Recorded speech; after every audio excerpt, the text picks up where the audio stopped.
Daniel. Sa ngalan ng Ama, at ng Anak, at ng Espiritu Santo. Amen. Amen. Diyos na makapangyarihan, buhay, hindi nagbabago. Yes, Lord. Ikaw ang Diyos na aming sinasamba. Amen, Lord. Ikaw ang aming dinadakila, Yes, God. ang aming sinasandigan. Amen. Hindi matitibag, hindi guguho, Amen. dahil ikaw ang may-ari ng buhay. Amen. At dalangin namin, Ama, na sa hapong ito, ikaw po ang kumilos ng may kalakasan. Amen. Lahat po na nandiritong may sakit ay pagalingin sa pangalan ni Jesus. At ang lahat ng aming kahilingan ay tugunin. Yes, Lord. Diyos, dalangin po namin na sundan mo po ng tanda, himala, kababalaghan ang mensaheng ating pagsasalunan. At nawa po ang kalooban mo'y maganap sa oras na ito. Punin mo po ng kalwalatian mo ang lugar na ito at maghari ka sa aming buhay. Amen. Gamitin mo ang lingkod mo mightily, boldly and powerfully, Yes, Lord. kasama ang iyong mga awit. Amen. At sa aming kalagitnaan, Diyos, maranasan ka po namin. Amen, Lord. Sa pangalan ni Jesus, sa pangalan ng Ama, at ng Anak, at ng Espiritu Santo, Amen. ating purihin ang Panginoon.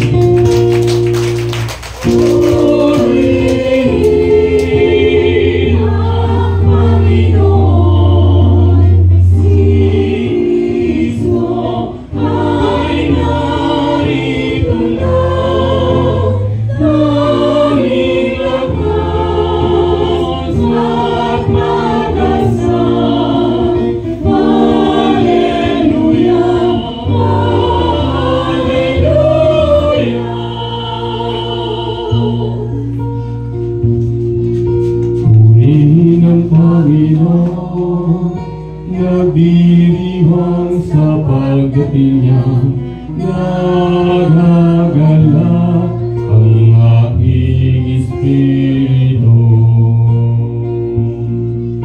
Si Kristo ay narito na, alita na iwasan na, tayo ay tutulungan niya.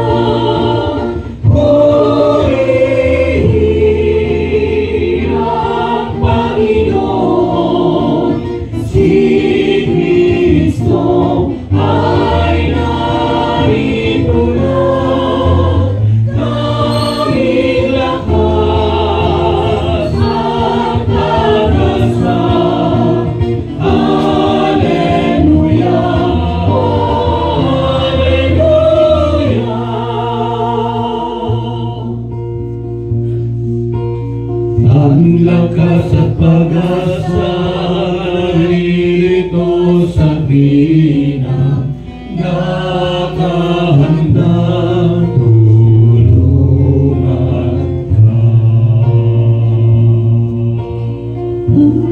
Hallelujah, lagi na siyang kasama Sa hirap man at ginawa, itaas ang mga kamay at purihin ang Panginoon.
Ihaha. At ang Espiritu Santo ay nasa ating mga puso. Wala kayo? Diba sabi ng 1 Corinto 3:16, ang ating katawan ay templo ng Espiritu. Nananahan dyan. Sabi naman ni St. Paul doon sa 1 Corinto, I think chapter 2, ang mga taong hindi nagtataglay ng Espiritu ng Diyos, para sa kanila ay kahangalan ito. Kaya mga taong hangal, walang time sa ganito. Narinig nyo? Sabi ni St. Paul yun, hindi ako may sabi ha. Sabi ni St. Paul, sa mga taong hindi nagtataglay ng Espiritu ng Diyos, para sa kanila ay kahangalan itong ginagawa natin. Pero sa mga taong nagtataglay ng Espiritu ng Diyos, para sa atin, ito'y ating kapangyarihan.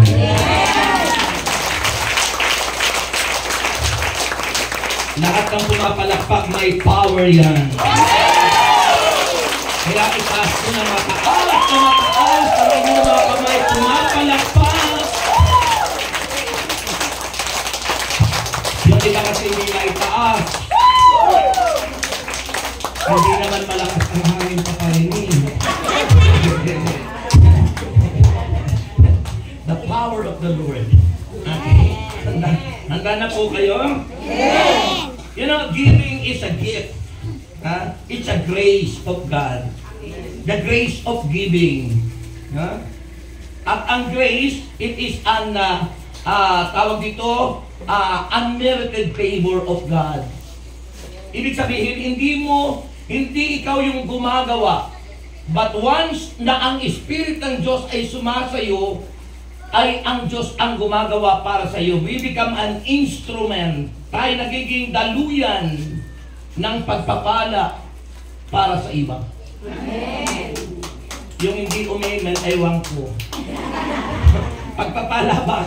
Kayo ba'y nagiging daluyan ng pagpapala para sa iba? Amen! Ayun. It's because of the grace. Jesus is the grace of God. Amen. Kaya kung nasa atin si Kristo, dadalo yan sa atin.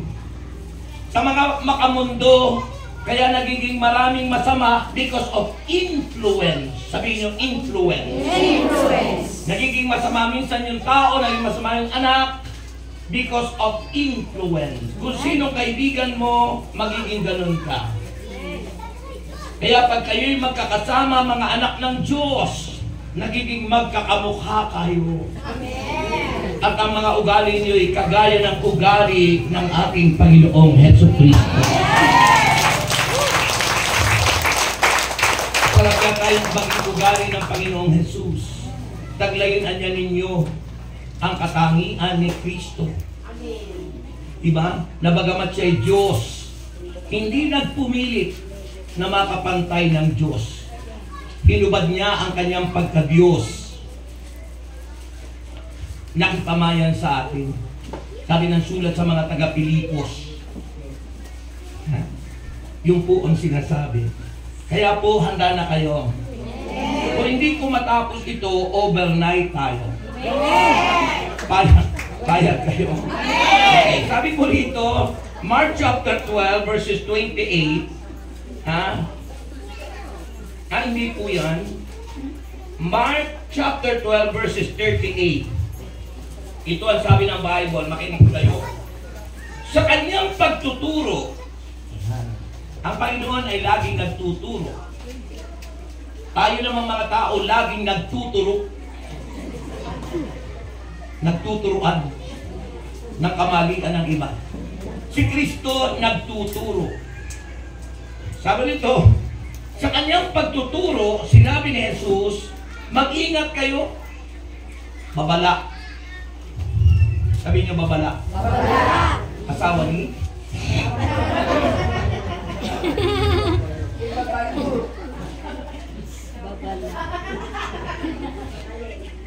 Mag-ingat kayo, sabi. Babala. Mag-ingat kayo sa mga tagapagturo ng kautusan na mahilig magpalakad-lakad na suot ang kanilang mahahabang damit. O baka isipin nyo ay mga pari niya na Katoliko. Tinutukoy ko dito yung mga pari ng Judaismo. Ang simbahang dinatna ni Jesus, hindi Catholic Church yun. Parang yung mga nagkakasal ng mga same-sex, hindi Catholic priest yun. Hindi Katolikong pari yun. Sila'y nagtatag ng kanilang sekta at ang uniforme nila ay tulad ng uniforming ito, mahahaba. Kaya mapagkakamala nating paring Katoliko. Nakikinig ka? Amen! Ano pa ang sabi? Sabi ron,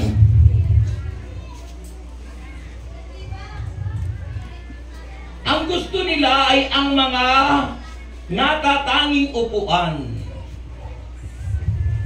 sa mga sinagoga at ang mga upuang pandangal sa mga handaan. Inuubos nila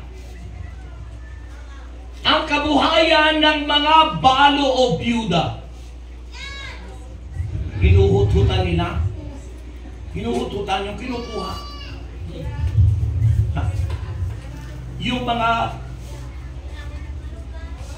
mga kabuhayan ng mga babaeng balo. At ang mahahaba nilang dasal, ayun, kaya ako maiksing magdasal. Ang mahahaba nilang dasal ay mga pagkukunwari lamang. Alam nyo, ang Diyos hindi na kailangang bulahin pa sa pagdarasal. Dahil alam na ng Diyos kung ano yung ating kailangan. Wala akong kausap. Amen! Minsan binubula pa natin ang Panginoon. Dahil dyan, makinig kayo, dahil dyan, mas mabigat na parusa ang igagawad sa kanila. Naupo si Jesus sa tapat ng hulugan ng mga kaloob sa templo at pinagmasdan ang mga naguhulog ng salapi at napansin niyang maraming mayayaman ang naguhulog ng malalaking halaga. Lumapit naman ang isang biyudang dukhang-dukha at naguhulog ng 2 salaping tansok. Isipin mo yun? Tansok. Hindi ginto. Tinawag ni Jesus ang kanyang mga alagad at sinabi niya sa kanila, sinasabi ko sa inyo, ang inihandog ng biyudang iyon ay higit na marami kaysa sa inihulog nilang lahat. Sapagkat ang lahat ay nagkaloob ng bahagi lamang ng kanilang kayamanan. Ngunit ang ibinigay ng babaeng iyon, bagamat siya'y dukha, ay ang buo niyang ikinabubuhay.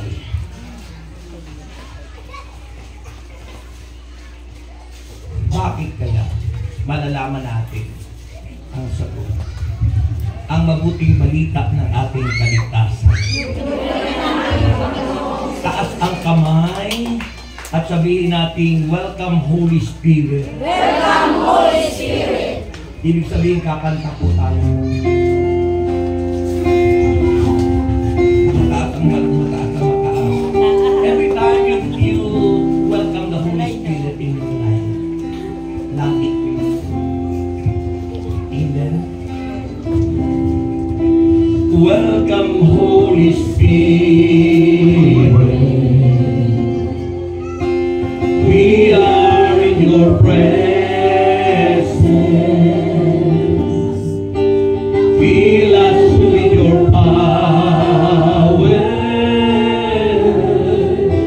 Live inside of me. Welcome, Holy Spirit.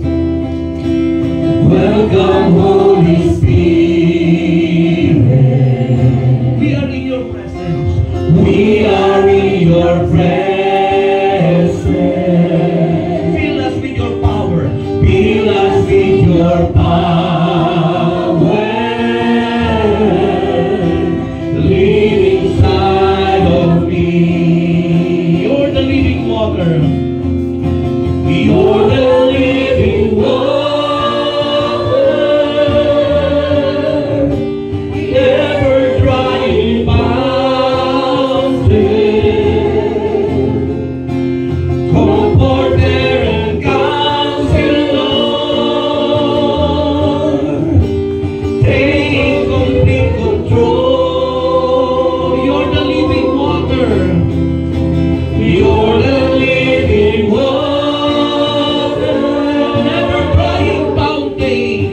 ever-guiding fountain, Comforter and Counselor, Comforter and Counselor, take complete control. take complete control. Welcome, Holy Spirit. Welcome, Holy Spirit. We are in your presence. Fill us with your power. Live inside me. Lahat ng umawit, answered prayer na. Lahat ng pumapalakpak may bonus ka. At lalong gaganda sa harapan ng Diyos. At ang pangako ng Diyos ay mahabang buhay sa mga kapatid. At yan ang nais ng Panginoon para sa ating lahat. Amen? Sabihin mo sa iyong katabi, mahal na mahal kita. Anong sagot? Taas ang kamay at dahan-dahang maupo. Dahan-dahang maupo. Ayan, purihin natin ang Diyos. Magandang hapon po sa inyong lahat. Dahil talaga namang napakaganda nyo dahil po dito sa lugar ng sulok. Kasuluk-sulukan. Diba may awit na gano'n? Sa kasuluk-sulukan ng ano? Ng puso. Ibig sabihin, sa kaibuturan ng puso, nanduroon ang presence ni God. Amen. Amen. Kaya po yun ang napakasarap, mga kapatid. Alam mo, ang tao, hindi natutong magkaloob kapag wala ang Diyos sa kanya. You know why? Dahil ang Diyos ang unang nagkaloob para sa atin. Kung ang Diyos ang unang nagmahal sa atin, the expression of God's love, He gave Himself for us. Ibinigay ang sarili para sa atin. Yun ang expression of love. Kaya kung sabi mo, mahal kita, wala ka namang ginagawa,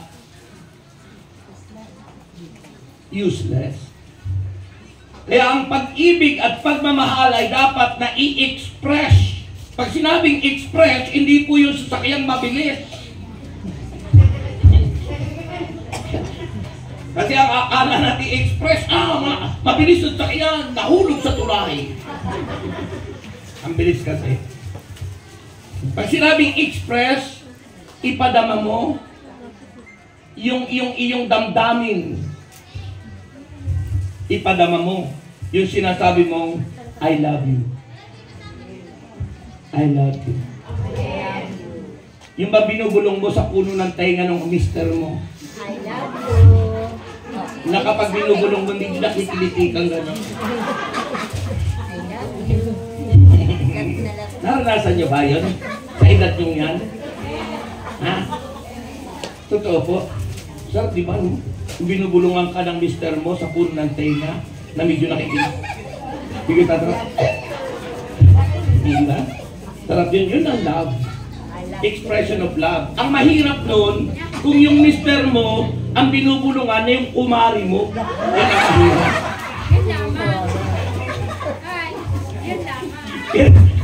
Pero kung mag-asawa kayo, hindi kayo dapat mahiya. Ang pag-ibig ay hindi tumatanda. Tandaan niyo po yun. Sabi ng mag-asawa kasi, nagkatanda na natin, bakit ginakuha pa yun sa akin? Ang puti-puti ng ating buhok. Ang pag-ibig hindi tumatanda. Amen. Tumatanda lang kalabaw. Kaya pag sinabi nyo kayo matanda na, para kalabaw. Diba? So, mga kapatid, pag-ibig, expression, in-express, ipinadama ng Diyos ang pag-ibig. That's the grace of giving. The grace of giving. At dito sa gospel natin ito, may challenge. Ano po? Challenge, At yung challenge po, The challenge of generosity. Isipin mo, mayaman versus mahirap. Ano yung challenge na yun? Ang yayaman nila versus balo pa. Balo, walang ibang inaasahan. Diyos lang. Walang hanap buhay. Yun ang challenge eh. Di ba? Sa pagkakaloob. Tanong ko sa inyo, bakit maraming naghihirap sa Pilipinas ay katolikong bansa? Dapat na pinagpapala dahil katoliko, nananampalataya sa Diyos. Pero bakit ang hihirap ng buhay? Anong sagot? Ano pong sagot na yun?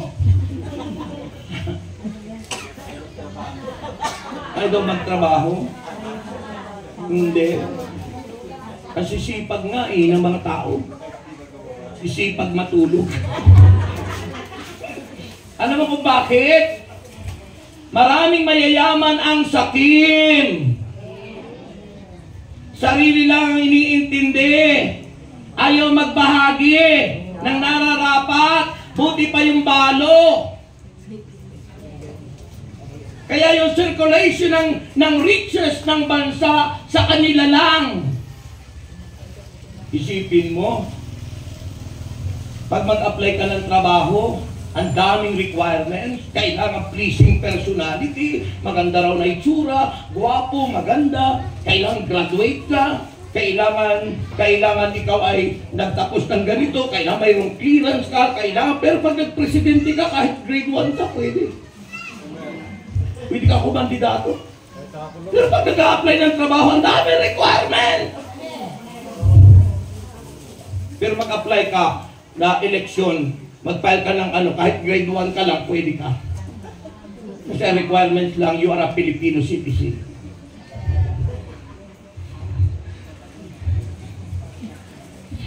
Kaya mahirap, maraming mahirap sa atin. Kasi maraming sakin. Diba? Hindi na-apply yung grace of giving. Ako nag-mission po ako sa Korea. Alam mo, ang titindi ng sweldo doon, pa ikaw ay nagtrabaho ng mga 1 linggo, milyonaryo ka na.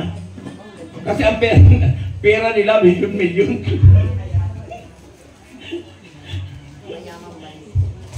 Isang linggo lang, milyonaryo ka. Ang kagandahan doon, sa bansang yun, kahit wala kang pinag-aralan, basta't marunong ka, basta't alam mo yung trabaho mo. Ginagawa mo, malaki pa ang sweldo mo. It's because of your skills. Yung iyong skills, yung iyong kakayanan, yung iyong ability. Ay sa atin, hindi yun ang binabatayan sa atin. Kailangan ikaw ay bachelor degree, nagtapos ka ng ganito, kailangan janitor lang ang ina-applyan mo, kailangan college graduate ka, pero ang trabaho mo naman ay magtatabas lang ng damo doon sa garden. Bakit ganon? At yan ay isang tanda ng kasakiman. Amen. Kaya ito ang challenge sa ating lahat, mga kapatid. Alam nyo, ang giving po, it is an opportunity. Sabihin nyo, opportunity. And transformation.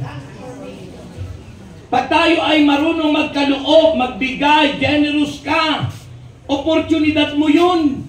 At ito ang magiging dahilan ng pagbabago ng buhay natin.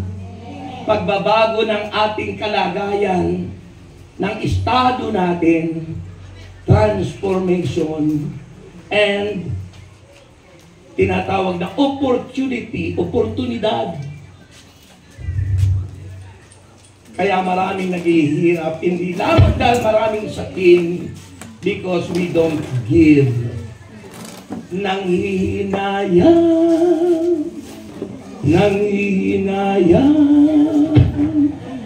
ako. Pag pinanghihinayangan po natin, yun dapat nating ipagkaloob. Wala kang opportunity.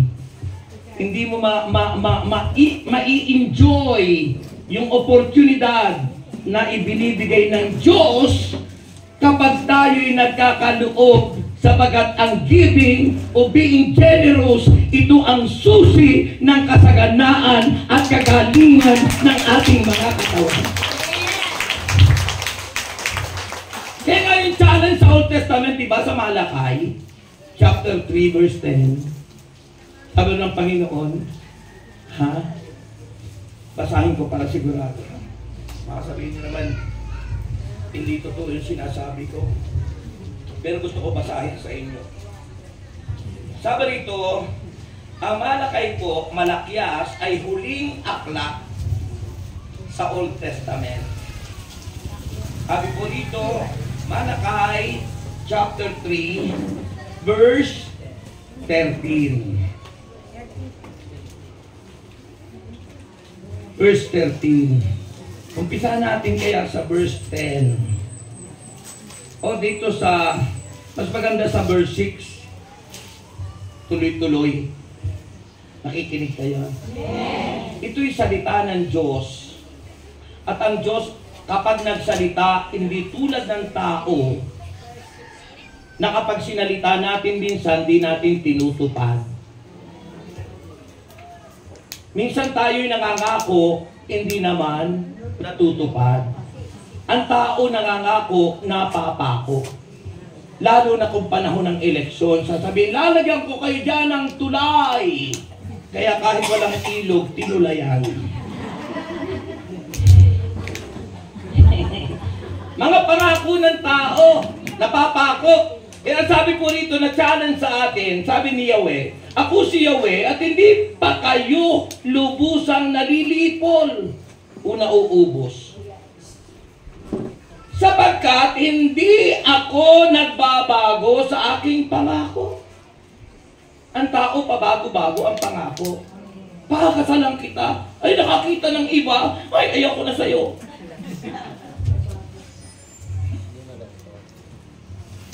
Nagbabago ang tao. Pero ang Diyos, sabi niya, hindi siya nagbabago ng kanyang pangako. Subalit tulad ng inyong mga ninuno, tumalikod kayo. Tumalikod daw tayong mga tao. At sinuway ninyo ang aking mga kautusan.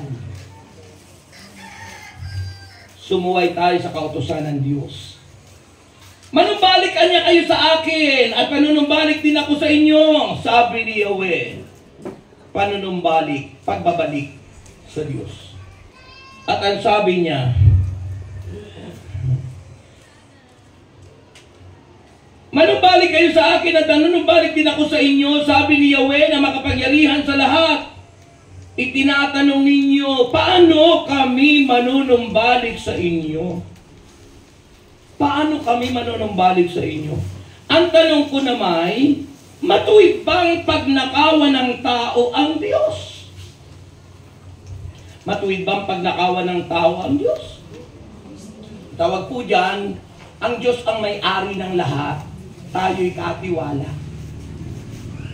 God is the owner, people are the stewards. Katiwala. But what kind of stewards we are? Anong uri ng katiwala tayo? Good or bad? Dapat good steward.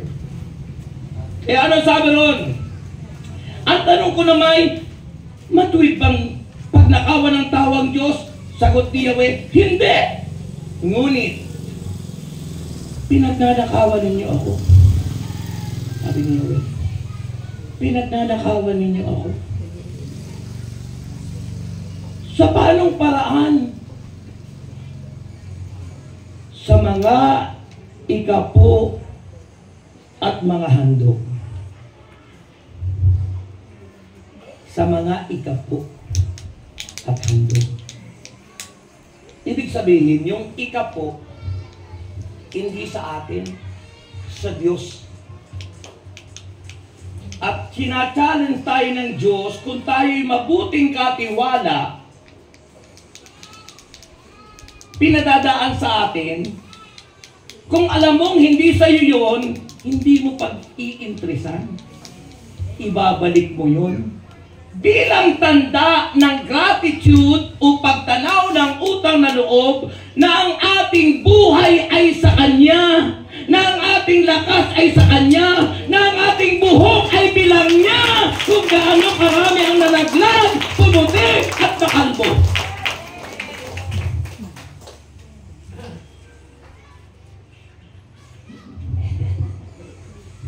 Yun po ang challenge.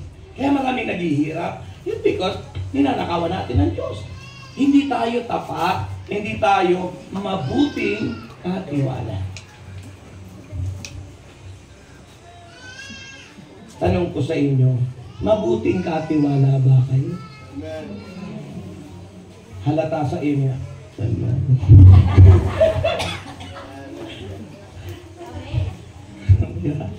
Okay lang yun po, ngayon nyo lang narinig yung aral. Pero once na narinig natin, dapat nating isabuhay. Sapagat Diyos ang nagsabi nun. At pag ginawa mo naman, ano ang pangako ng Diyos? Ito ang sabi niya. Ito ang pangako niya. Sabi niya rito, dahil dinadaya natin ang Diyos at tinanakawan natin siya, sabi niya, ang tanong ko naman, matuwid bang pag nakawan ng tao ang Diyos? Hindi. Ngunit pinagnanakawan niyo ako sa paanong paraan sa mga ikasampung bahagi at handog. Isinumpa ko kayong lahat sapagkat ako'y pinagnanakawan ng buong bansa. Dahil dalhin ninyo, ito ang utos niya, dalhin ninyo ang buong inyong ikasampung bahagi sa tahanan ng Diyos. Alin po ba yung tahanan ng Diyos? Kongregasyon. Saan ba nananahan ng Diyos? Sa puso ng bawat sa atin. At saan nagkakatipon ang tao, saan ka pinagpapala sa ganitong pagdiriwang, ganitong pagtitipon. Ang tahanan ng Diyos ay ang mga taong nagtitipon sa Kanyang pangalan. Sabi ng Mateo 18:20. Kapag may 2 o 3 tao nagkakatipon sa Kanyang pangalan, andun siya sa kanilang kalagitnaan. Ang hina.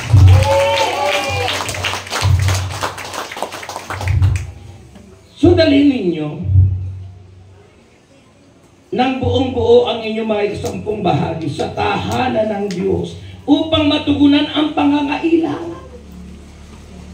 Pag wala pong nagbibigay sa inyo, hindi niyo po ba tutugunan ang pangangailangan ng mga taong para pumunta sa bundok, para pumunta kung saan-saan at ipangaral ang mabuting balita? Diba? Yung mga naglilingkod sa Diyos, hindi po makakarating dito na masahi ang mga yan. Yung mga naglilingkod sa Diyos, yung po ay hindi naglalakad patungo rito. Yung po ang tinutukoy diyan. Para matugunan ang pangailangan ng Kanyang templo. Alin yung templo? Ang bawat katawan ng sumasampalatay nagtitipon sa Kanyang pangalan. Yan ang templo ng Diyos. Tayo anya ang templo ng Diyos sa buhay. Tayo ang templo ng Diyos na buhay. Amen. At kailangan matugunan ang pangailangan. Isipin mo naman, ay sino ang dadalo sa gawain ng Panginoon kung walang manunugtog? Yung manunugtog naman ay kailangan may pamasahe papunta dito.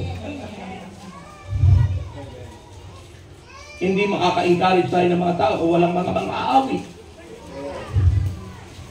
Diba? Kaya yun ang pangailangan ng templo. Nag-visit ako sa isang lugar. Ang sabi niya, Brother Rex, alam mo, ang amin anyang awit, ito anyang aming awit. 100 noon, 100 ngayon, 100 magpakailanman. Sabi ko, bakit ganyan ang kanta nyo? Kasi Brother Rex, 100 lang laging binibigay sa amin. Kulang pa, abonado pa niya kami sa pag-awit. Kaya ang maawit po yung mga choir. Di ko nasabi ko saan lugar po yun. Di po sa Batangas.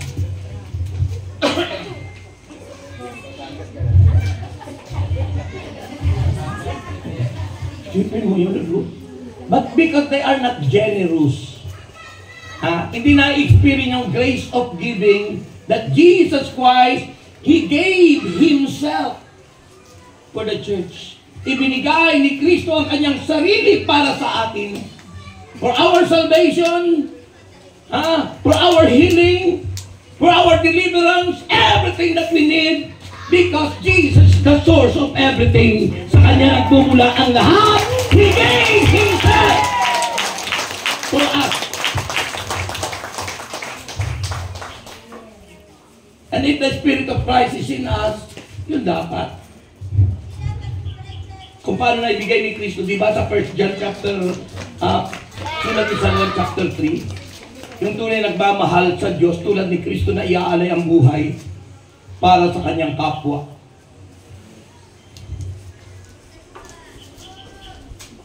Di ba? Siguro hindi na, 100 ngayon, 100 ngayon, 100 magpakailanman.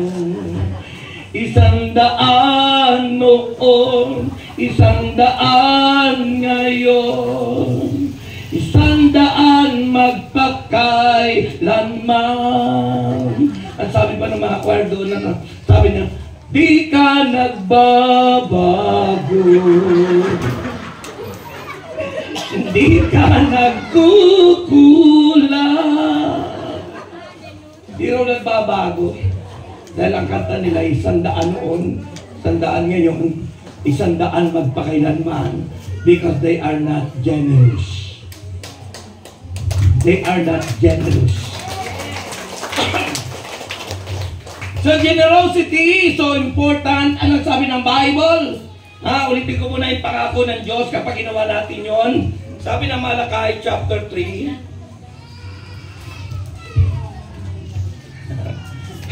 pangako po ng Diyos, ha? Ano yung pangako? Ito ang sabi niya. Sabi niya, subukin niyo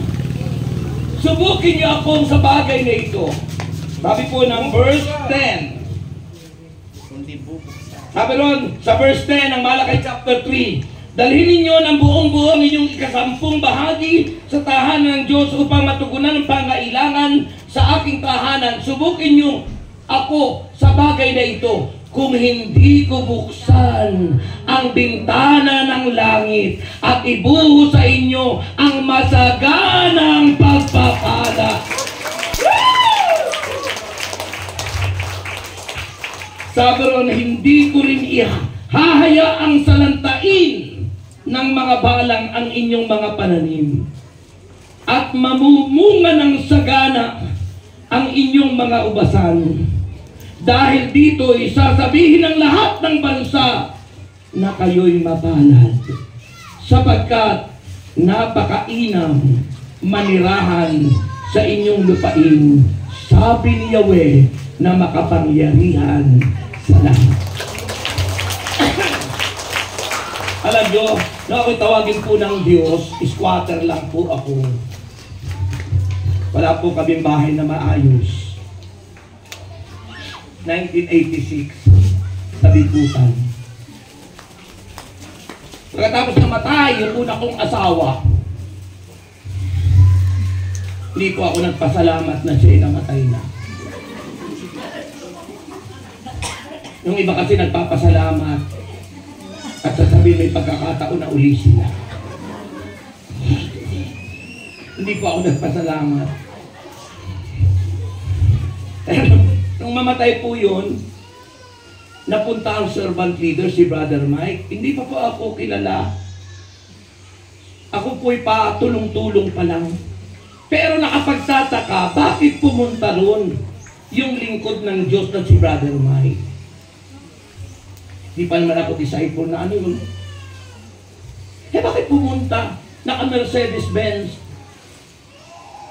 Ang bahay po namin, siguro hanggang dito lang po at saka dyan sa dingding na yan. Kwadrado. Yung amin pong CR nandun sa gilid, may tabing na tarpaulin. Na kapag ako dumudumi, pagtayo ko hanggang dito po yung dingding. So, walang bubong, wala pong ano. At wala pong inidoro yun, butas lang. Na may pag-umdo sa ilalim na kapag ako dumudumi, sinisilitan ako gano'n. Inaabangan po yung babagsak na lang. Laki naman anong pagong na yan. squatter po. O minsan naman po, pag sa loob ng bahay, flying saucer, pinahagis na ganun sa gabi. Ganun po ang squatter kami. Sa Lower Bikutan. Pero nung pumunta ang Sir Bantiver doon, na namatay man, hindi ko alam po saan ko sa paupain, wala kaming supa, wala kaming upuan ganito. Alam mo kung anong upuan lang namin, yung kahoy na ginawa-gawa lang.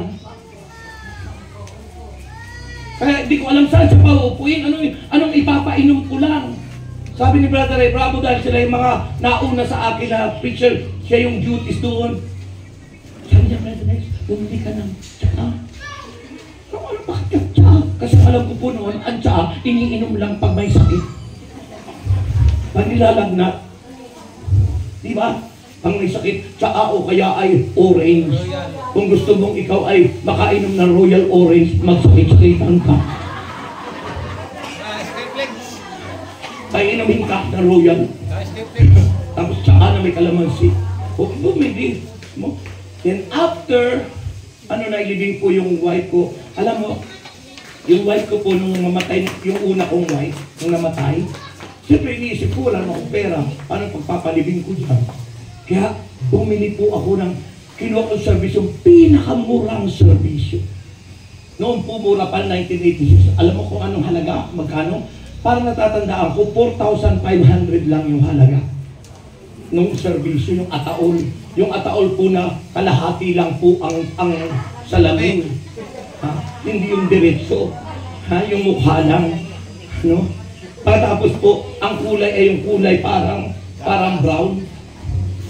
Parang brown. Yung po.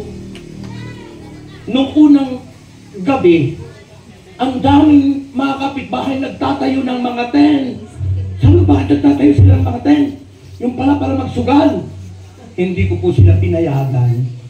Tinanggal nila yung mga tent. Sabi ko, hindi po pwedeng pagsugalan ang katawan ng tao. Sapagkat templo yan ng Espiritu Santo. Kaya nagalit po yung mga kapitbahay ko nung tanggalin nila yung mga tent na pagsusugalan nila. Isang gabi po, walang dumamay sa amin, kami lang na aking pamilya. Ganyan. Yung marami palang, pag may namamatay, ang dami ay kiramay ka dahil sa sugal. At gusto naman ng mga tao magsugal kasi may tong. Para daw maipalibing ang patay. Napakalaking kasalanan. Pinagsusugalan ang patay para lang may maipapalibing. Napakalaking kasalanan. Napakalaking kasalanan. Kaya po pagkalipas po noon, pangalawang gabi, mga anak na ng El Shaddai ang pumunta. Iba't ibang chapters, ganun po katindi kung paano sila generous. Lalo na po mga taga Cavite, bus ang kanilang sinasakyan. At doon ako umiyak ng matindi. Dahil ang inisip ko, wala ako ipagpapalibing. Pero nung gabing dumating silang mga kapatiran, alam mo yung maliit na sako. Ganun po ang lagyanan ng pera na binibigay sa amin ng tulong. Sobra-sobrahan. Mas marami pa doon sa kung gaano katindi yung pagiging generous ng mga prayer partners noon, aywan ko ngayon. Aywan ko po ngayon. Ha? Talaga pong grabe. At alam niyo, yung Lower Bikutan yung church doon, Our Lady of the Holy Rosary Parish, nag-apaw po doon na nakiramay sa amin. Inisip ko po nung palitan yung ataon ng medyo maganda naman kasi maraming pera. Sabi nung service, so pwede po yun, kanya lang, di na po pwedeng isulihan, bibigyan kayo namin ng bago. Ano ko susbalasip yun? Para ka naghahanap na mayroong susunod. Sabi ko, di bali na po. Ha? Nung una nga yung medyo maganda, sabi ko, ito na lang po kaya po. Sabi niya, pwede po bang may tawad? Sabi niya, okay, pwede yan, bibigyan kita ng isang maliit. Ganyan servisyo ng negosyo nila. Napakahirap magnegosyo ng ataon, ano? Sipin mo para magdadasal. Brother Rex, panalangin mo nga yung negosyo ko. Nung ako nasa Bicol noon, ano po yun? Punta po kami. So, hindi naman sinasabing pala ataon yung kanilang tinda. Pagdating ko, nagulat ako. Sa ibabaw ng ataon may kandila at may pusang gumagano-ganon, no? Doon sa tabing kalsada, pinapayapa yung ano para mamatay. Grabe. Naniniwala sa puso'y gumagano-ganon, no? Hali kayo, mamamatay kayo, bibili kayo ng ataon dito. Sabi ko, paano kaya ko papanalangin ito? Eh, kasi kung panalangin, pagpalain yun, ibig sabihin maraming mamatay.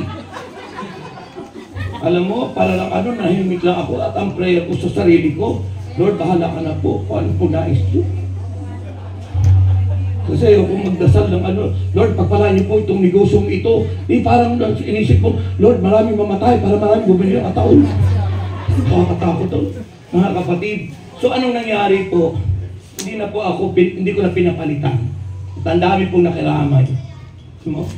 Ginastos na lang namin po sa ibang paraan sa mga ginastos doon sa libingan, sa ano, lahat, pabahay doon sa ano, lahat po yun. Mga kaibigan, ganyan po ang pagiging generous ng tao. At mula po noon, nang matutunan ko yung aral na yan, binabigay ko po yung tithes ko, iba yung love offering para sa Lord, kaya dalawang envelope, isang pula, yung tinatawag na seed of faith, love offering for the Lord, and yung itim tithes, ikapo, at yung pangako ng Diyos, mula nang ang Sister Well kung unay namatay, at hanggang ngayon, ang pangako ng Diyos na siksik, liglig at tumaapaw, ay tuloy-tuloy na dumating. At yung biyaya, yung dating squatter, nagkaroon kami ng mga bahay. Yun po yun, yung bikutan na squatter namin, doon po yung naging factory namin ng aming products. Ganyang kabuti ang Panginoon. Hindi po sinungaling yung Diyos na yun. Pag sinunod natin ang salita ng Diyos, hindi po magdadalawang salita tayo. Pag binigay mo yung offering kay Lord, cheerful giver, ibig sabihin masaya, hindi napipilitan, hindi nagrereklamo, hindi antimsong yung nanghihinayang, hindi mo pinanghihinayangan, bukas sa loob na binibigay mo dahil ang nasa isip mo, you are faithful steward, katiwala ng Diyos. At dahil ikay faithful, challenge ka ng Diyos, ang pangako niya ay tuloy-tuloy na sasabog at ibibigay sa iyo. At mula noon hanggang ngayon, ako po'y 69 years old na. Birthday ko sa December 1. Anniversary naman namin ng aking bagong asawa. Yung pangalawa kong asawa. Nung ako bigyan ng chance ni Lord na mag-asawa muli, sabi ko, Lord, kiniginaw na ako, Lord. After, anong mga ilang taon yun? 5 years. And pagkatapos ng 5 years, yun, pinakilala na sa akin yung pangalawang magiging asawa ko. Nagpakasal kami noon after 7 years. So nagkaroon po kami ng mutual understanding, and then naging girlfriend ko siya isang taon. Mutual understanding isang taon, girlfriend na isang taon. After 7 years, nagpakasal na kami. At mula po doon kami nagpakasal, censored, hindi na pwedeng ikwento po yun. Baka kayo ay kung anong isipin. Kasi matindi po yung nangyari. Kasi siyempre, 7 taong nawala ng kasama. Eh ako po noon na yung edad ay more than 40 plus lang. 1998 ako ikinasal ang pangalawa. 1998. Nagkaanak ako ng 3. 2 lalaki, gwapong-gwapong kagaya ni.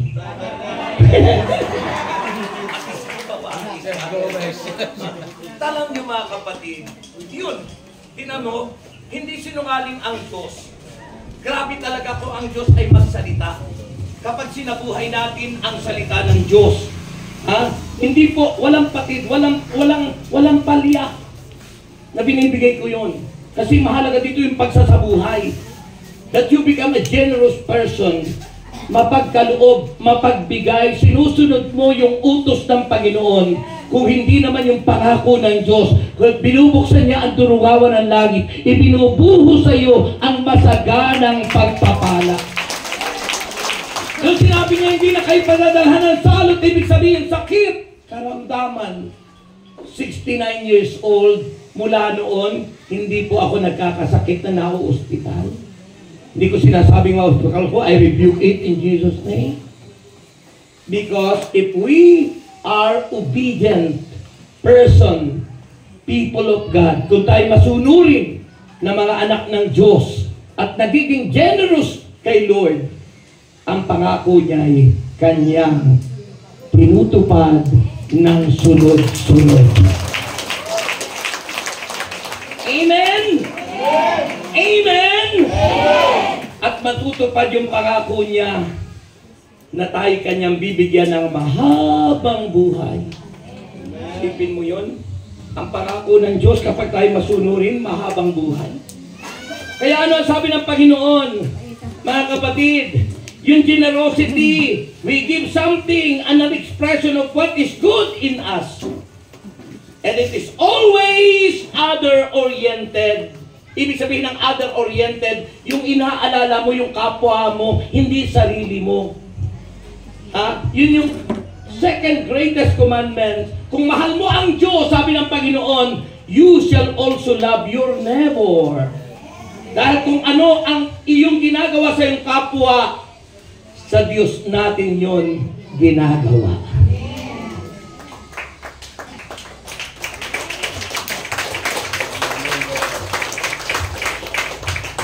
Yung bahay na pinatuluyan sa akin, pagpapalain nyo ng Diyos.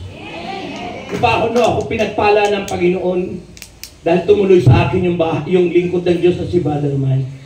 Sabi ng Biblia, kung may mga lingkod ng Diyos na nais tumuloy sa inyo, huwag yung paiindian.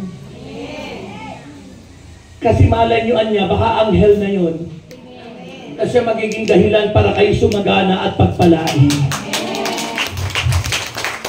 Huwag niyong isipin na kapag may lingkod ng Diyos, ano ka kaya, bakit yung bahay namin? Hindi po kami inspektor.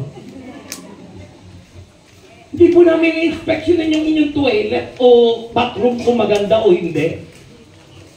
Hindi mo namin aamuyin kung anong amoy ng bahay niyo. Sa aming pag-akyat sa bahay pa lang, ang dalangin namin, Lord, pagpalain po ang tahanan ito. At ang sabi ng Biblia, ang magpapatuloy ng lingkod ng Diyos ay tsak pagpapalain po. Subalit sabi ng banal na kasulatan, ang hindi magpatuloy sa inyo, ipagpag nyo ang alikabok sa paa nyo. Anong ibig sabihin nun? Maraming sumpang darating. Kapag tayo mga lingkod na ng Panginoon at pagkatapos ninyo pang pinagkaitan yung mga lingkod ng Diyos, sumpa, salo, ang darating sa atin.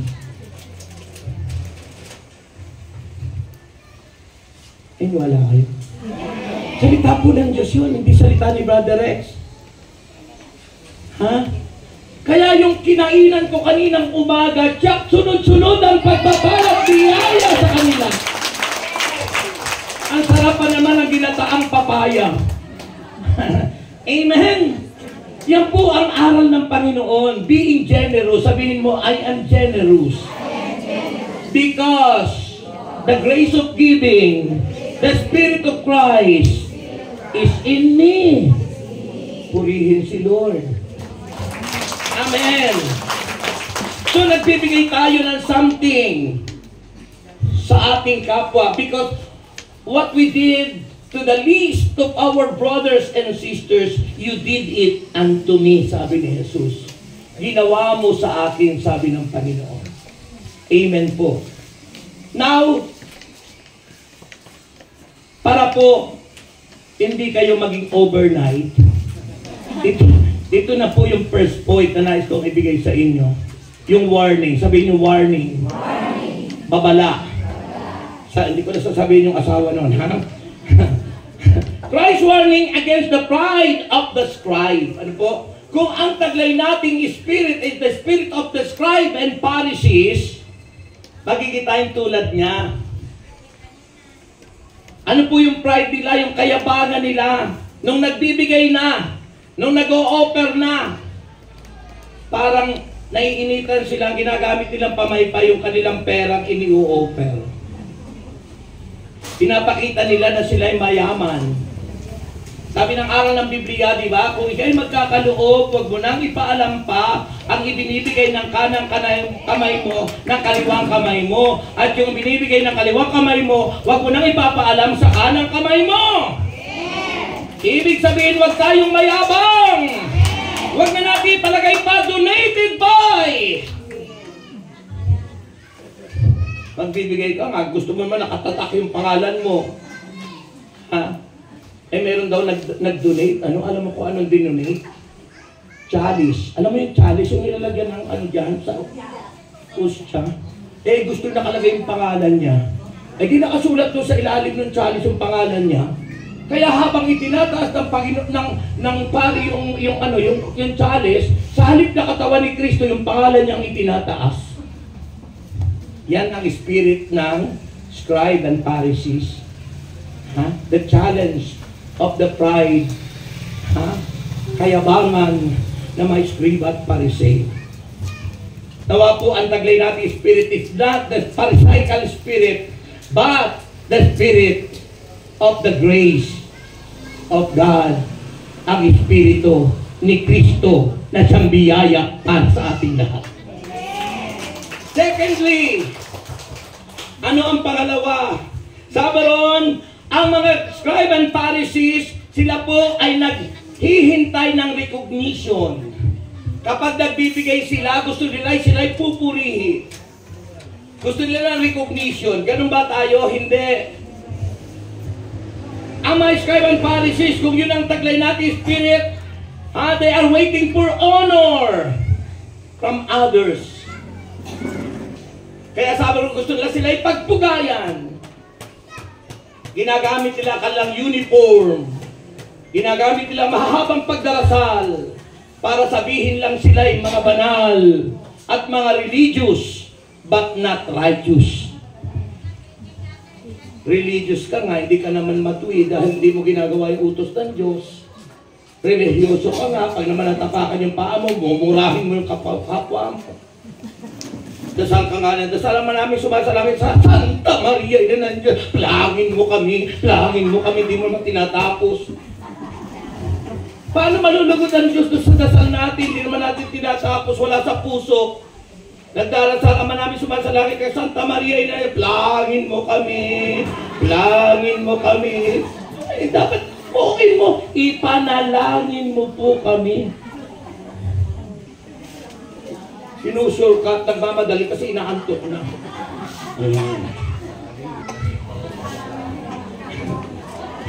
He calls such leaders. Ito daw ang tawag sa kanila ng mga leaders na gano'n ang ugali. He calls such leaders as an hypocrites. Mapag-imbabaw. And such person do not possess the indwelling Holy Spirit. Hindi nagtataglay ng Espiritu ng Diyos. Kapag ganon ang ating mga ugali. The pride of the rich. Ano ang kanilang pinagyayabang na mayayaman? They always remember that character. Sabi ron, alalahanin natin ang mahalaga sa lahat ay ang pag-uugali. Kung ano ang ugali mo, makikita sa pagbibigay mo. Kung ang ugali natin, we are stingy. O, tikom ang mga kamay, makuna. Stingy. Anong ibig sabihin sa Tagalog ng stingy? Kuripo. Pag ganun po ang karakter natin, makikita yan sa ginagawa natin. Amen? Tandaan niya, sabi natin, alalahanin lagi natin na ang ugali ng isang tao ay higit na mahalaga. Always remember that that character makes a person valuable. At sinasabi, not the uniform, yung suot nilang mahahaba, Not the uniform of the scribe and Pharisees. It's only an artificial. Diba? Ganun din sa atin. Ang gaganda nga ng suot natin, ang kasulot ng suot ko, ay kung palpak naman ang ugali ko.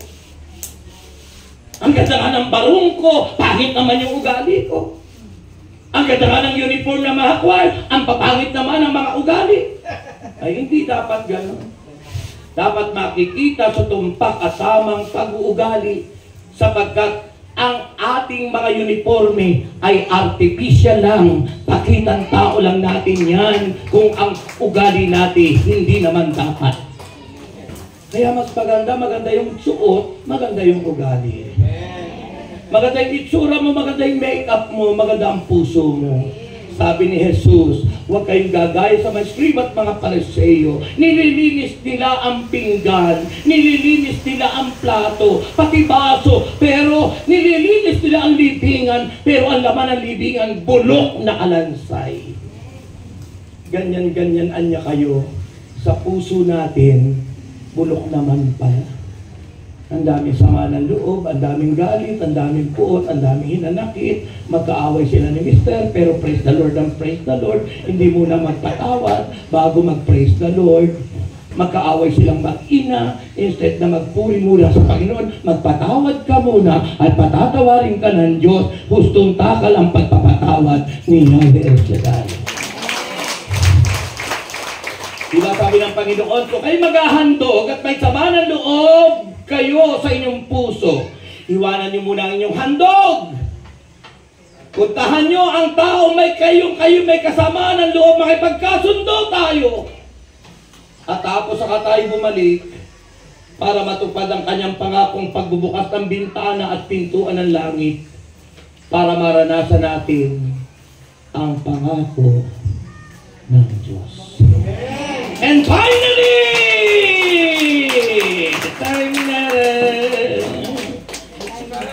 anong kagalakan ang aking nadarama sa tuwing ako'y nakikinig ng banal na salita.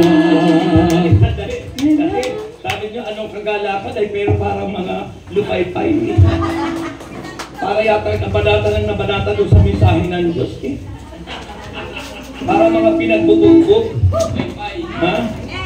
Nalupay-pay ba kayo dahil natamaan tayo na pagiging generous? Ha? Subukin nyo anyang gawin ito kung hindi ko buksan ang durungawan ng langit. Kung tayo ba noon ay hindi generous, ako rin ganun noon hindi naman ako generous noon. Pero sabi ng Panginoon, subukin nyo gawin ito kung hindi ko buksan ang durungawan ng langit. Maging generous din kayo sa pagpupuri. Huwag nyo tipirin ang pagpupuri sa Diyos. Huwag nyo tipirin ang palakpak sa Diyos. Huwag nyo tipirin ang pinag sa Diyos. Finally!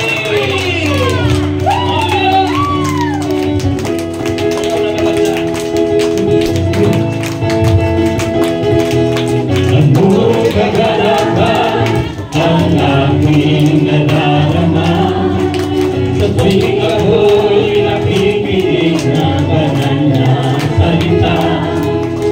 Nalaman ko ang susi ng kanyang mga himala sa kamay ng tibugan pinapala.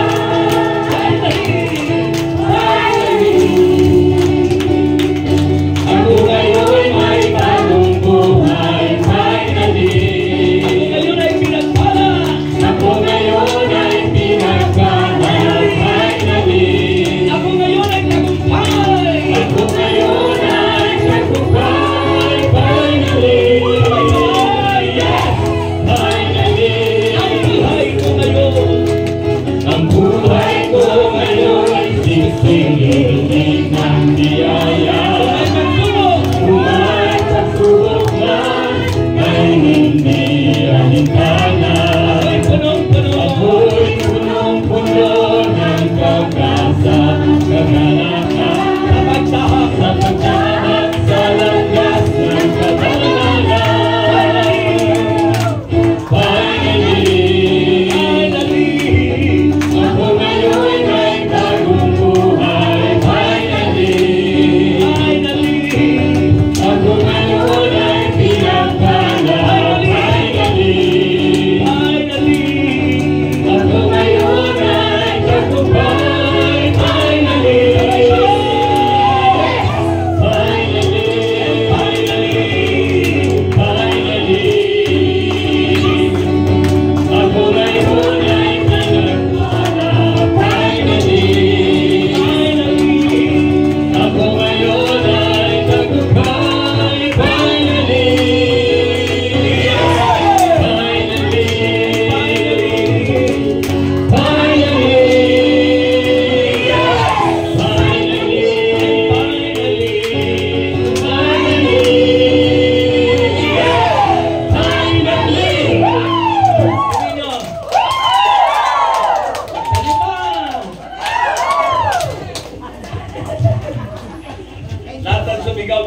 Matinding bonus yung bibigay ni Lord. Matinding bonus. Wala kayo may matinding bonus kayong matatanggap. Lalo na yung mga bumili ng raffle kay Brother Bo, kay Brother yung mga kumuha para sa December 11. Naku, asahan nyo na. Siya. Mangyayari ang kalooban ng Diyos. Okay? Tayo po natin yung final ni Lord. Doon sa inyong may kandila ba kayo? Alam mo ang kandila, simbolo ng buhay ng tao. Ha? Alam mo ang kandila, hindi na ipapaliwanag ng simbahan. Ang kandila ay simbolo ng buhay ng tao. Kapag ang kandila ay walang liwanag, walang saysay, ibig sabihin, ang taong walang Kristo sa buhay, walang liwanag. Pero ang taong may Kristo sa buhay, nagliliwanag. Amen. Amen. Okay, finally. Ito na. Okay. Kandila lang ang ingay nyo. Dahil lang sa kandila, umingay kayo. Ha? Gaano pa kaya kung kayo mananalo sa raffle? Okay, handa na kayo? Amen! Na manalo? Okay, finally, the challenge for the rich and the poor. Challenge po para sa mayayaman at sa mahihirap. Sabi ng Bible, ha? The rich and the poor challenge, the rich made big production out of their giving. Yun yung sinabi sa verse 41 and 44. Ha? Sabi po ng Bible, pakinggan nyo, sabi niya rito, ha? Naupo si Jesus sa tapat ng hulugan ng mga kaloob sa templo at pinagmasdan ang mga naghuhulog ng salapi at napansin niyang maraming mayayaman ang naghuhulog ng malalaking halaga. Malalaki nga. Pero anong sabi ng Panginoon?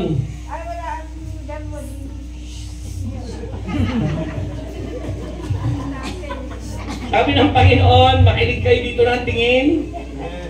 Hoy, lahat ng gustong kumanda, dito ang tingin. Lahat ng gustong kumanda at gumwapo, dito ang tingin. Amen! Okay, sabi ng verse 42, lumapit naman ang isang biyudang dukha at naghulog ng dalawang salaping tanso. Dalawang salaping tanso. Nakikita na kayo ng tansong salapi. Yung bang coins natin noon, na pula ang kulay, tanso, ginagawang, mayroon namang yung pilak, may pilak na pera. Pagkatapos sabi ron, tinawag ni Jesus ang kanyang mga alagad. Bakit po tinawag ni Jesus yung mga alagad niya? Ha? Kasi yung mga alagad po, mga lingkod ng Diyos tulad natin. Tinawag ng Panginoon yung mga alagad, yung mga lingkod, at sinabi kung bakit. Unang dahilan kung bakit tinawag yung mga alagad, yung mga lingkod, kasi wala man lang ni isa sa kanilang pumila at nagkaloob. Kasi ang akala nila bilang alagad na sila, exempted na sila sa pagiging generous. Ganon minsan tayo, mga lingkod ng Panginoon. Hindi na natin ibinibigay yung ating mga tithes and offering kasi akala natin sapat na yung paglilingkod. Okay na yun, nagbibigay naman ako ng aking time. Naglilingkod naman ako. Naunawaan naman ako ng Diyos. Yes, but we disobey His word. Oo nga't naglilingkod tayo, pero mahalaga ang pagsunod. Sabi ng 1 Samuel, obedience to the word of God is better than sacrifice. Kaya po, kahit na tayo naglilingkod minsan, andun pa rin yung ating kahirapan. Naghihirap pa rin tayo kasi tayo ay sumusuway sa salita. Kaya nga sabi ng Panginoon, challenge, subukin yung gawin yun. The challenge of being generous. The challenge to the poor and to the rich. Kaya ang sabi ng Panginoon, tinawag ni Jesus ang kanyang mga alagad. gusto niyang ipamukha na hindi tayo exempted. Kailangan din nating magkaloob. Kailangan din nating magbigay sa Panginoon. Kaya ano sabi ng Panginoon? Sabi niya, sinasabi ko sa inyo, ang inihandog ng biyudang iyon ay higit na marami kaysa inihulog nilang lahat. Bakit daw? Sapagkat ang lahat ay nagkaloob ng bahagi lamang. Portion of the riches. Portion. Bahagi. Pero sabi rito, ngunit, ang biyudang iyon, bagamat siya'y dukha, ay ang buo niyang ikinabubuhay ang kanyang ibinigay. Hindi portion, but proportion. Yung katapat ng kanyang ibinigay ay buhay. Amen. Hindi po bahagi, kundi proportion. Ganun ang challenge sa mga mahihirap at mayaman. Mayaman nga, binigay mo naman portion lang. Ano ang katapat lang ng binigay mo? Yung kaprasong tiles ng buhay mo, ng bahay mo. Ano yung binigay mong portion ng iyong kayamanan? Yung bulok na inidoro. Hindi kagaya ng ibinigay ng byuda. Proportion, katapat. Ano yung katapat? Buhay niya ang ibinigay. Sabi ng Romans chapter 12 verse 1, hinihingi ng Diyos na ialay natin ang ating mga sarili. Ibigay ang buhay sa Diyos. Ang binigay ng babaeng balong kanyang buhay, it means a consecration of herself. Consecration, ang pagbibigay ng sarili niya sa Diyos. At doon natutuwa ang Diyos, hindi sa laki ng binibigay natin, but yung katapat ng binibigay natin ay yung ating konsekrasyon ng buhay natin that we need to offer, to surrender our lives to God. Amen. At yun po ang sumisimbolo sa babaeng byuda. Nung bang tayo naglingkod mula noon, nung tayo ba'y maging Kristiyano, ibinigay na ba natin sa Diyos ang buhay natin? Nung baka naman, isang paa na kay Lord, isang paa na sa mundo. O kaya pa, mari anong tumama? Ibig sabihin na sa Panginoon ka na, pero hindi mo binibitawan ang lahat ng kalayawan. Sabi ng banal na aklat, you need to surrender your life to God. Raise up your hands to God. At sabihin niyo, Lord, change my heart and make it ever true. Gawin mong totoo ang puso ko. Kung ako po'y Kristiyano, iniaalay ko sa iyo ang buhay ko. Ibinibigay ko sa iyo, Panginoon. Come on, surrender your life. Bitawan mo muna yung iyong kandila. Mamaya natin hawakan yan. Close your eyes. Change my heart, oh God. Make it ever true. Change my heart, oh God. May I be like you. Change my heart, oh God. Make it ever true. Change my heart, oh God. May I be like you. You are the potter, I am the clay. Mold me and make me. This is what I pray.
natin ang presence ni God. Sabihin po natin ang presensya ng Panginoon. Yung mensahe ng awit ay baguhin ang ating puso at maging katulad tayo ni Jesus. Na sa kabila ng napakaraming pag-uusig sa ating Panginoon, na napakatinding mga pagtitiis na tinamo ni Jesus, hindi po siya nagreklamo. Wala po siyang sinisigsino man. Di kahit na siya nakapako na sa krus, na siya'y sinasaktan ng mga eskrib at mga pariseo, na siya'y uhaw na uhaw ngunit pinakainom ng maasim na alak, hindi po siya nagtanim ng galit sa manang loob. Pag-usasabi niya sa kanyang amang si Yahweh, Ama, tawarin mo po sila. Hindi nila nalalaman ang kanilang ginagawa. Hindi nila nalalaman ang kanilang ginagawa because they have no relationship with God. Patay ang kanilang espiritu. We become alive in Christ if we have good relationship to God through our neighbor. Hindi natin masasabing may relasyon tayo sa Diyos kung sira ang relasyon natin sa ating kapwa. You need to reconcile. You need to forgive. Sabi ng Mateo 6:14, 13 at 14, magpatawad kayo upang patawarin kayo ng Diyos. At kung hindi tayo magpapatawad, hindi rin tayo patatawarin ng Diyos. At yun ang mensahe ng Diyos. Being generous is not only in money. Being generous is in time, in forgiveness.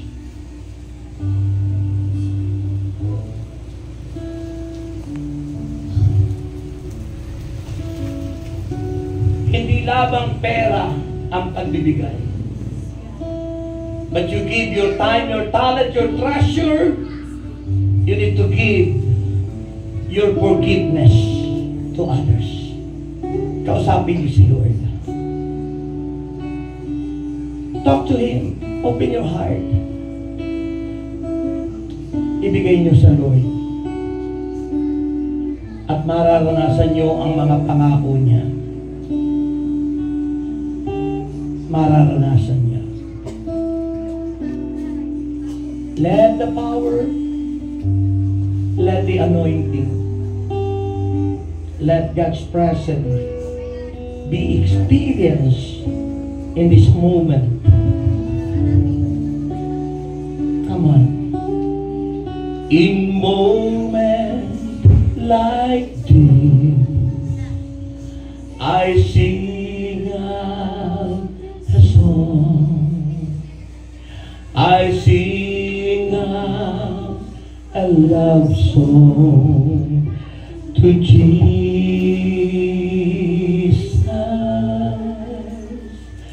In moment like this, I raise up my hand.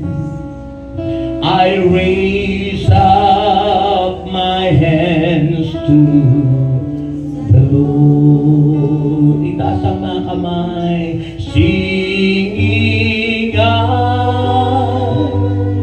love you, Lord. Come on, everybody, singing. Love you, Lord. Singing, I love you, Lord. Singing, I love you, Lord. I love you. Now pause. Hinto and believe. Paano mo sasabihin? sasabihin mahal mo ang Diyos, singing I love you Lord, pero hindi ka naman nagpapatawad?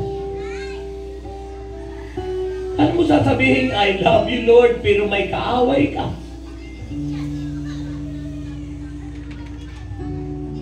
Ano mo sasabihin Lord, I love you Lord, pero galit ka sa biyanan mo?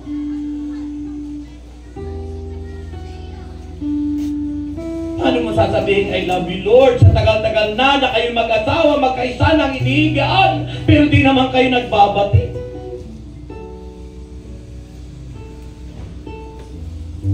You must show it. You must express it by giving. Give time. Give your forgiveness. Give your talent and treasure. And God will move in your life. Sabihin niyo, Panginoon, patawarin mo po ako. Pakalinisin mo po ang aking puso. Alisin mo po ang lahat ng mga hadlang, balakid sa aking buhay. Nais ko ang pangako mo, buhay na walang hanggan.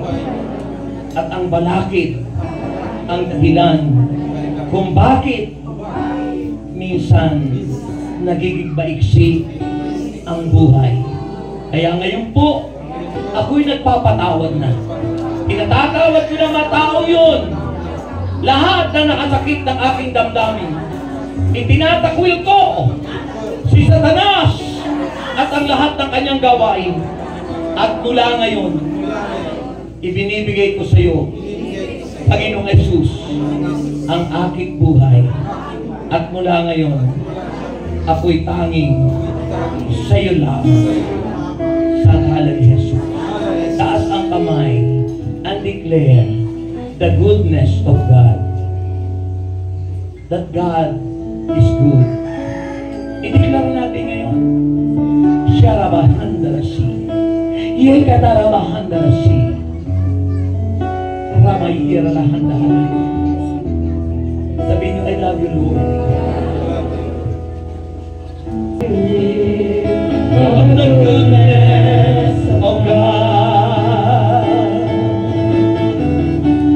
All my life you have been faithful. And all my life you have been so, so good.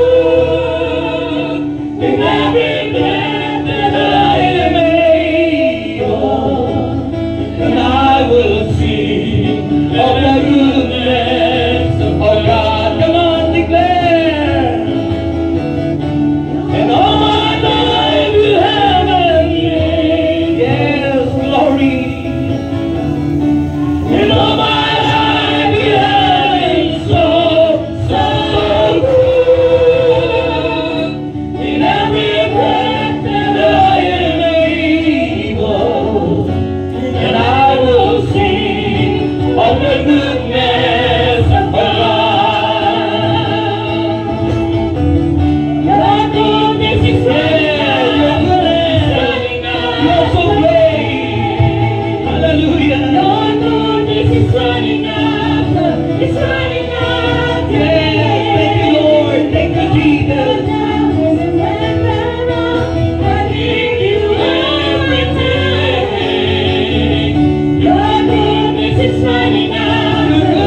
punong mangga, patong ang kamay sa ulo, and believe kay lahat na nakaririnig ng salita ng Diyos.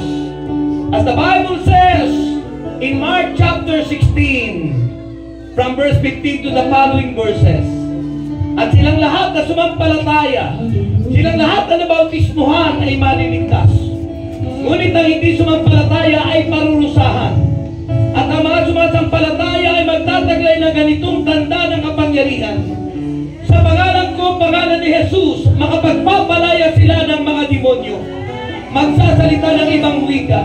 Tumampot ba ng ahas, hindi sila maano. At ang sino mapapatungan ng kanilang mga kamay tulad ngayon, ang mga may sakit ay gagaling. Gagaling! Gagaling! Father in heaven, in the name of Jesus, by the power of the Holy Spirit, I rebuke whatever kind of sickness. Sinasaway ko ang lahat ng uri ng sakit karamdaman in Jesus' name.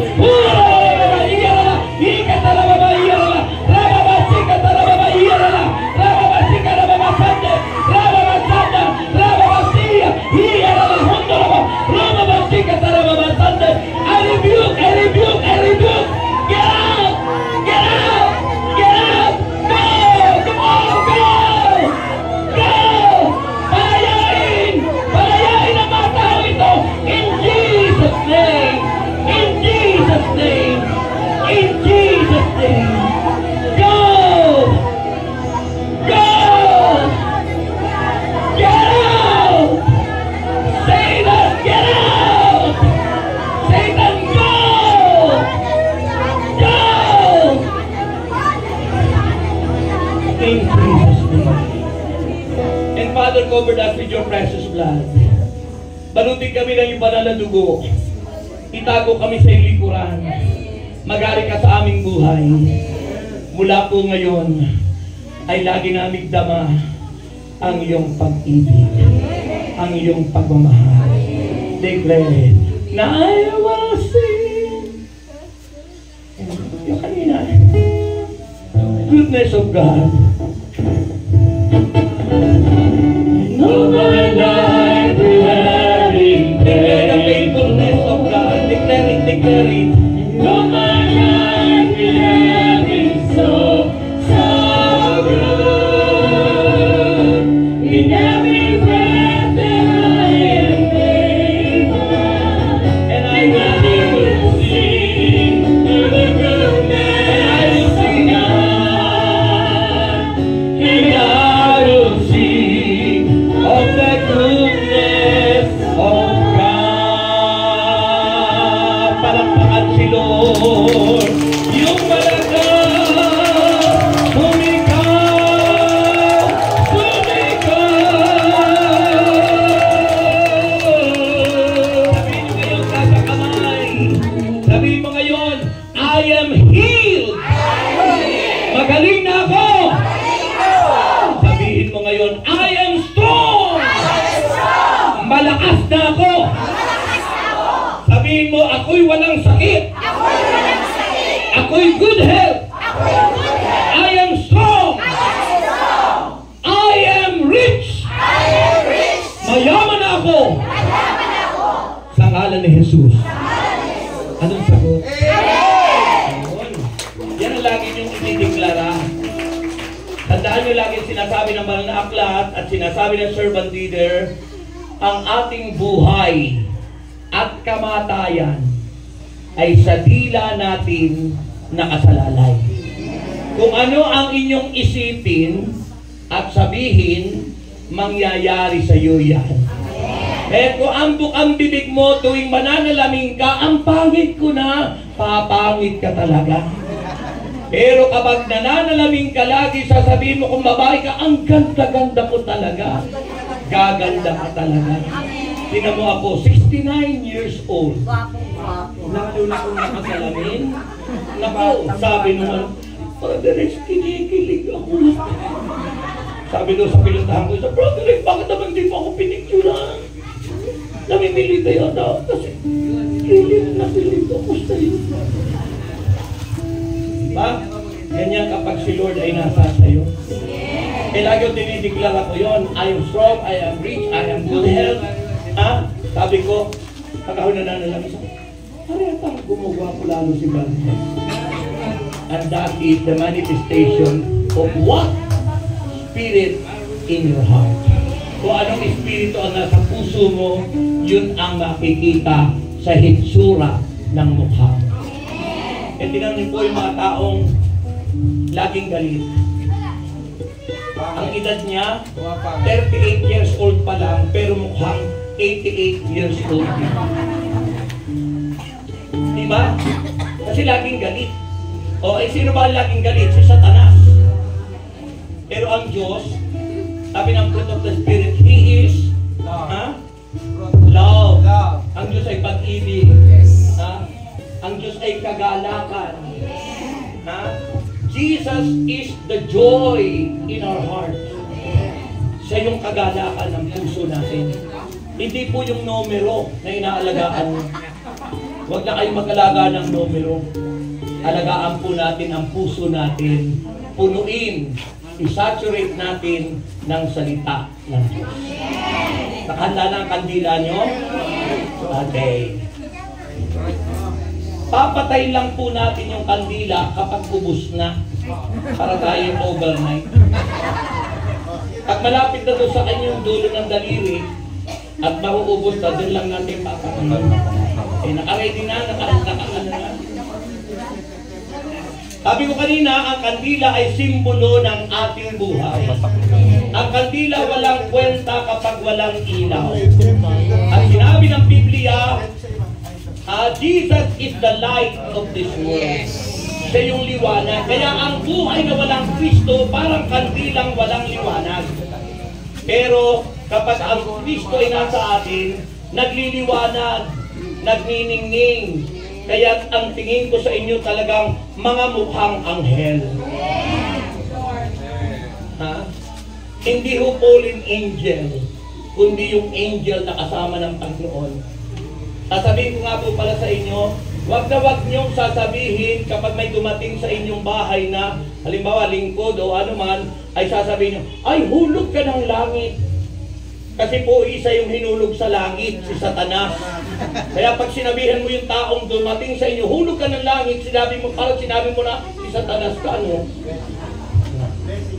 Sasabihin nyo, pag may dumating, naku, blessing ka ni Lord sa akin.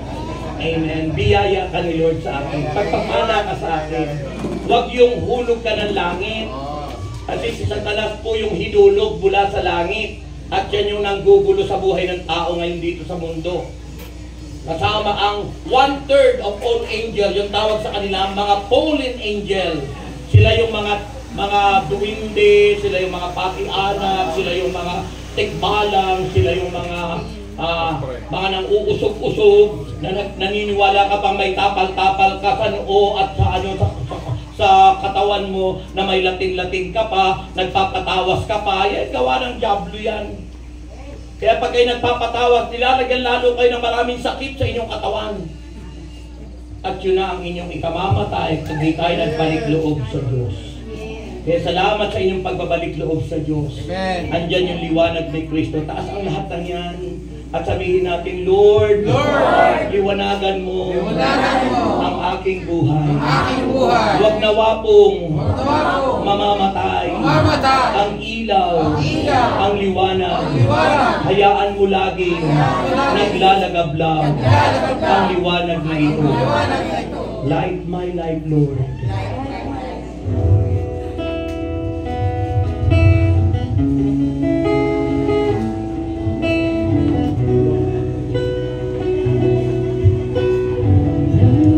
I will live my life.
praise. Basta nyo ang liwanag. As an offering, a praise. As an offering, a praise unto the Lord. Pagbasdan nyo ang liwanag na yan. Minsan nawawala ang liwanag ng kandila kasi hindi natin iniingatan. At ganun minsan sa buhay natin. Hindi natin iniingatan yung tinanggap natin sa puso, si Kristo. Minsan binabaliwala natin. Tinitake for granted lang natin si Jesus. Para bagang tumanggap ka lang ng balot. At nang makita mo may sisiw yung balot, itinapon mo. Wala palang kwenta yung balot na yan, may sisiw. Parang ganun minsan si Kristo sa atin, taking for granted. Wala lang palang kwentaan niya yung Kristo yan. Sabi, ano bang hingin namin, bibigay, hindi naman. Eh kasi, pinayaan mong namatay yung liwanag sa iyo. Kailangan laging naglalagablag yung apoy, si Kristo, yung kanyang salita. Di ba sabi lang sa ano? Sabi doon sa aklat ng awit, ano? Ha? Di ba? Yung salita ng Diyos, ang tanglaw natin sa ating dinaraanan. Kaya dapat nagliliwanag yung tanglaw. Yung salita ng Diyos, si Kristo naging buhay. At yun po, ang dapat yung ingatan. Pag tayo po ay napapasabak na parang tayo naiipit, huwag ka makikipag-away. Huwag mo sasampalin. Huwag mong mumurahin. Dahil ang nakasalalay doon ay yung pangalan ni Jesus na nakakabit sa atin. Kristiyano tayo, Christian. Kaya yun po ang dapat nating ingatan. Okay? Maglingkod po tayo ng buong puso. At dahil kayo tinawag na ni Lord, huwag na kayong bibitaw. Ang dasal ko lagi kay Lord, Lord, hindi na po ako ang hahawak sa iyo. Ako po ang hawakan mo ng matibay. Kasi po pag ako lang ang nakahawak sa iyo, baka po ako'y makabitaw. Kaya, ang higpit ng hawak ni Jesus sa akin, kasi ayaw niyang mawawala ako sa Kanya. Kaya binaliktad ko yung ganun ang prayer ko kay Lord. Si ano po kasi St. Peter, nung lumakad sa tubig, humawak siya, pero nakabitaw siya. Pero nung hawakan siya ng Panginoon, iniangat siya sa tubig. At siya hindi nalulunod. Ganun din po tayo. Minsan nalulunod ang maraming Kristiyano sa problema. Lunod na sa problema. Kaya ang ginawa nila, sumandig na lang sa luto, sumandig sa wedding, sumandig sa 5-6, sumandig sa bingo, sumandig sa kung ano-anong alok ng sanlibutan. Kahit gipit na tayo, kahit nasa dulo na ng PC natin, sabihin mo kay Lord, para malapit ako, baka bitaw. Tulungan mo man ako. Higpitan mo, Lord. Higpitan mo, Lord! Ang hawak sa akin. At ang sarap kapag inaatama mong higpit na higpit yung hawak sa iyo ng Panginoon. Hindi lang iaangat ko. Diba? Kaya mula noon hanggang ngayon, ito si Brother. Para tayong nakalubog na biglang inangat na gano'n. At nadadama naranasan ang pag-ibig at ang kasaganaan ng Diyos. Amen. Kunin niyo po yung inyong prayer request kasabay ng ilaw na yan.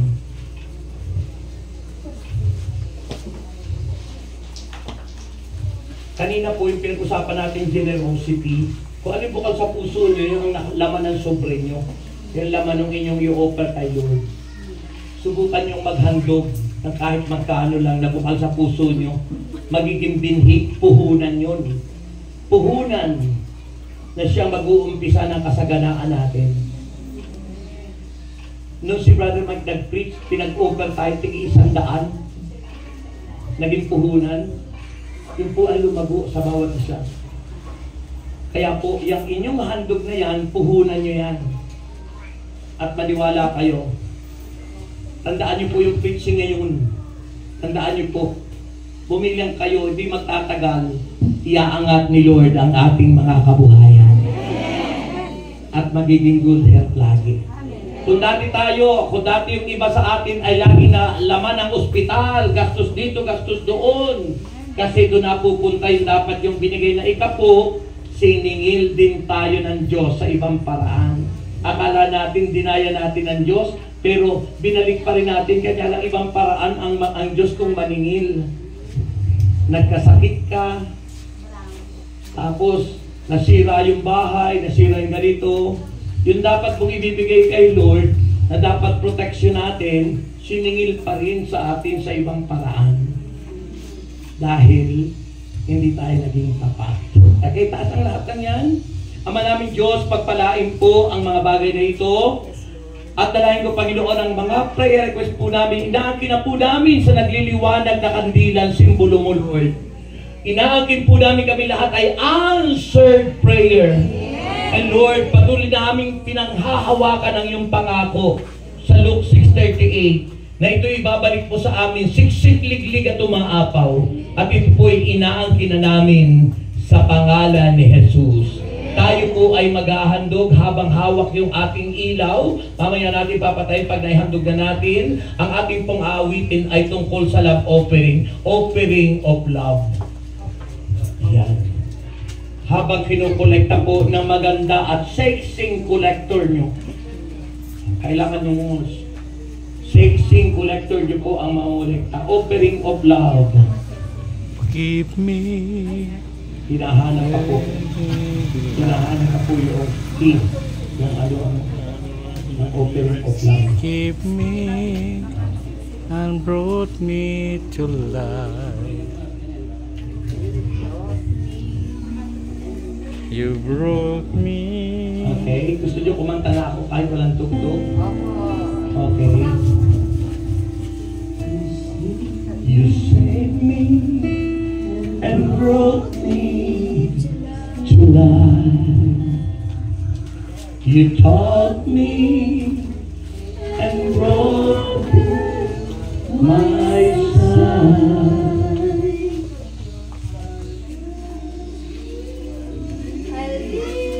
Malayo pa po ang Holy Week, ha? Malayo pa po yun. For you are my Savior, my God. Come on.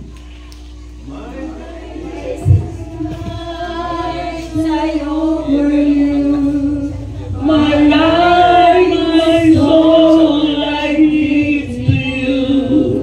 My dreams, my thoughts, my everything. In joy and praise, I'll sing your name. This offering I give. I offer you myself, my Lord, receive this offering of love. I'll do what? I'll do what you want me to do. I'll offer what you want me to stay.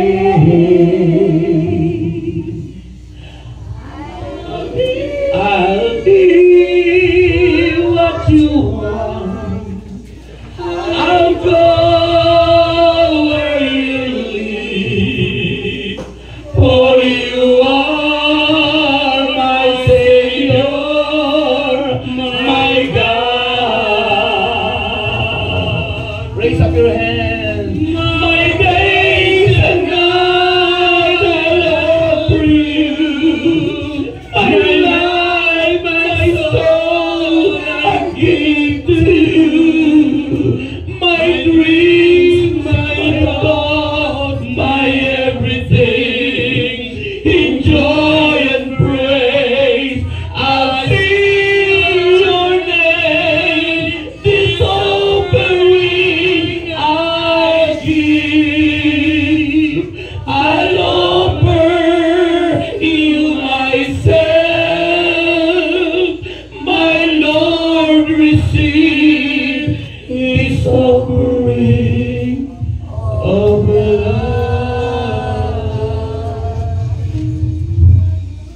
yung inyong kandila sa inyong ilong. Sa inyong bibig. Okay? Hindi ko ba po sinasabi papatayin mo? Okay, tapat nyo pa lang po at bibilang po ako ng 7. Pagdating sa 7, hihipan nyo na sabay-sabay. Kasi ang hilig nyo lang lagi sa 3. 7. Kasi lucky number yon 7. Okay? At maniwala kayo, ang bonus nyo rin ngayon ay 7. Ha? Kaya isipin nyo na yung 7 bonus nyo. Okay? Ready na kayo? 1, 2, 3, 4, 5, 6, 7, 8, 9, 10! Answer prayer na kayo lahat! Palakpakan si Lord! Palakpakan si Lord! And may the Lord God bless us all now and forever. In the name of the Father, and of the Son, and of the Holy Spirit. Amen. Nakatin ang katabi ng mahigpit